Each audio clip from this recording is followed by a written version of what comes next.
Olá, irmãos, graça e paz de Cristo. Sejam todos muito bem-vindos ao canal Fé e Graça. Hoje eu quero falar a respeito de Hebreus capítulo 7, um pouco de Hebreus capítulo 7, no que se refere ao dízimo. Por quê? Porque muitas pessoas, muitos pastores usam esse texto de Hebreus capítulo 7 para supostamente comprovar que nós cristãos somos sim obrigados a a dar o nosso dízimo, a entregar o nosso dízimo numa igreja evangélica, que supostamente seria a casa do tesouro, né? Eu tenho outros vídeos no canal falando sobre isso. Eu tenho um vídeo falando sobre Malaquias capítulo 3, que não se aplica à igreja, mas foi escrito para Israel.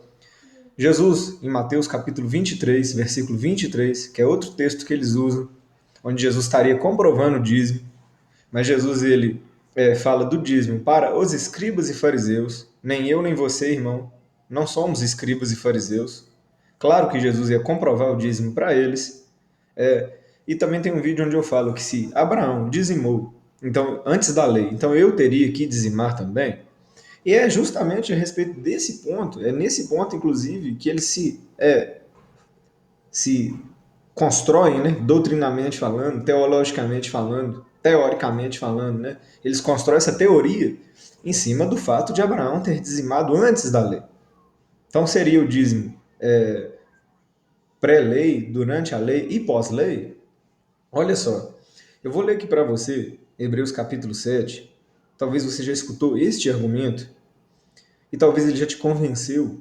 Eu convido você a ouvir e a pensar. Eu vou ler apenas 3 versículos. Olha só. Porque este Melquisedeque, que era rei de Salém, sacerdote do Deus Altíssimo, que saiu ao encontro de Abraão quando ele regressava da matança dos reis e o abençoou. A quem também Abraão deu o dízimo de tudo, e primeiramente é por interpretação rei de justiça, e depois também rei de Salém, que é rei de paz. Então um homem chamado Melquisedeque foi ao encontro de Abraão, e Abraão deu o dízimo dos despojos de guerra para Melquisedeque. E vou para o vídeo não se alongar, vou aqui pular para o versículo 8, onde diz assim: ó, e aqui certamente tomam dízimos homens que morrem. Na lei de Moisés, esse aqui. Né? O escritor de Hebreus fala que aqui, ele era um hebreu escrevendo para hebreus, que aqui, na lei de Moisés, se tomam dízimos os filhos de Levi, homens que morrem. Ali, quando aquele homem misterioso foi encontrar com Abraão, aquele que se testifica que vive. Este Melquisedeque era uma figura de Cristo, de um sacerdote que não tinha nem pai declarado, nem genealogia, um homem que surgiu diante de Abraão. E o que Abraão faz? Ele pegou o dízimo dos despojos de guerra e deu para Melquisedeque. Irmãos, a Bíblia relata que Abraão fez isso uma única vez. A Bíblia relata que Abraão entregou os dízimos dos despojos de guerra, não daquilo que lhe pertencia. Algum desses pastores orienta você a entregar o seu dízimo apenas uma vez na vida?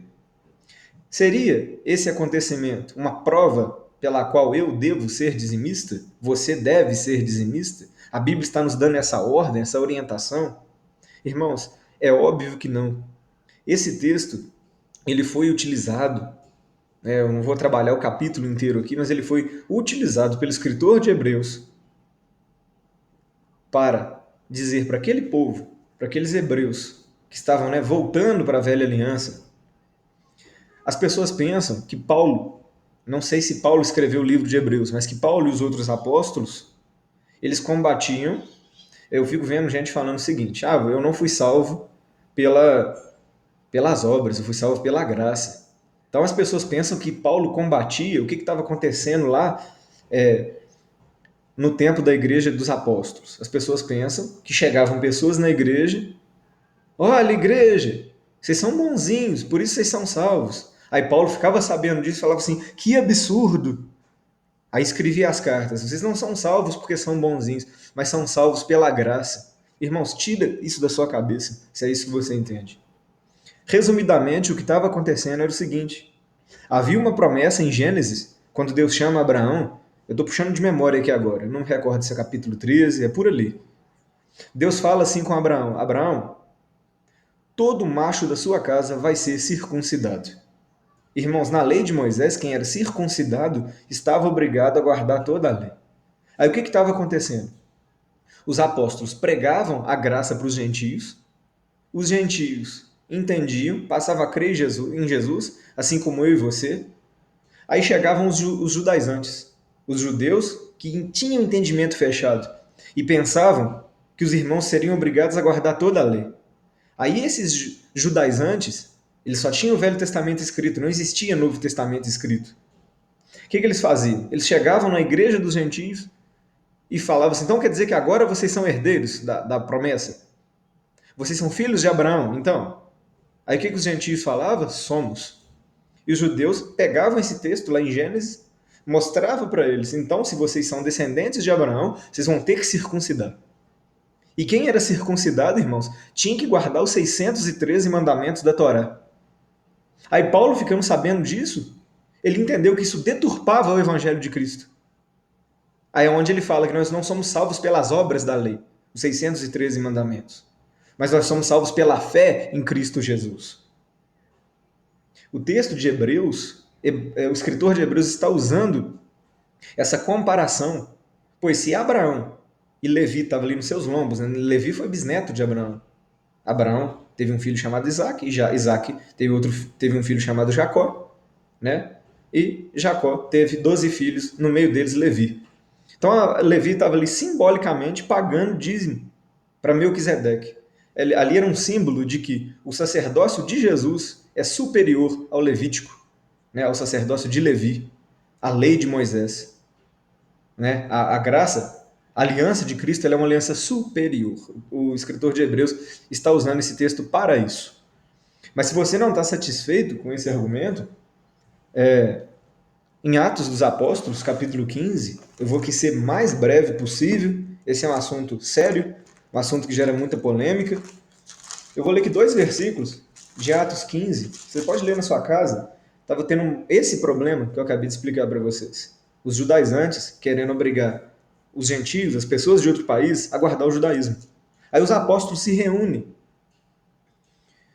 Em Atos 15, versículo 19, olha só. Pelo que julgo que não se deve perturbar aqueles dentre os gentios que se convertem a Deus, mas escrever-lhes que se abstenham das contaminações dos ídolos, da prostituição, do que é sufocado e do sangue. Porque Moisés, desde os tempos antigos, tem em cada cidade quem o pregue a cada sábado e é lido nas sinagogas. Irmãos, os apóstolos, Pedro, Paulo, Tiago, João, os apóstolos, enfim, os demais também, os apóstolos determinaram, mas não determinaram da mente deles. Eles determinaram observando a ação do Espírito Santo. Eles foram inspirados por Deus para determinar isso. É os apóstolos. Aqueles a quem Jesus confiou pessoalmente a sua missão. Eles determinaram que da lei seria obrigado apenas essas coisas que eu li aqui. O escritor de Hebreus estaria passando por cima da ordem dos apóstolos? Claro que não. É óbvio que não. Mas se isso ainda, eu poderia falar muito mais a respeito aqui dessa reunião. Mas se isso ainda não te convence, se você pensa o seguinte, não, o dízimo agora eu entrego para Jesus, que Melquisedeque figurou, ele foi uma figura, Abraão deu o dízimo para Melquisedeque, então eu sou obrigado a dar o dízimo para Jesus. Se você ainda pensa assim, né, porque Jesus é um sacerdote segundo a ordem de Melquisedeque, e isso é verdade. Jesus é o sumo sacerdote segundo a ordem de Melquisedeque. Mas assim como na lei tinha o sumo sacerdote e os outros sacerdotes menores que ajudavam o sumo sacerdote, eu quero ler um versículo para você em 1 Pedro, capítulo 2, que diz assim, no versículo 9, 1 Pedro 2, 9: Mas vós sois a geração eleita, o sacerdócio real. Eu vou parar por aqui. Pedro está dizendo que nós somos o sacerdócio real. Então, como você vai construir uma ideia teológica onde Jesus é o sacerdote, os pastores são sacerdotes e a igreja não? Onde eu quero chegar com isso? São apenas os pastores que são sacerdotes diante de Deus, na aliança de hoje? Você está indo contra a Bíblia, então, mais uma vez, se você defende esse argumento. Agora, se você é sincero com Deus e acreditou dessa forma, analise. Se todos são sacerdotes, o dízimo tinha que ser repartido para todos, então. Teria que ser dessa forma. E você já viu dessa forma? Irmãos, Hebreus 7, com toda certeza, ele foi escrito ali apenas para mostrar. Ele estava mostrando para os hebreus a superioridade do sacerdócio de Cristo sobre o sacerdócio levítico, o sacerdócio da lei. Amém, irmãos? Que Deus possa abençoar você.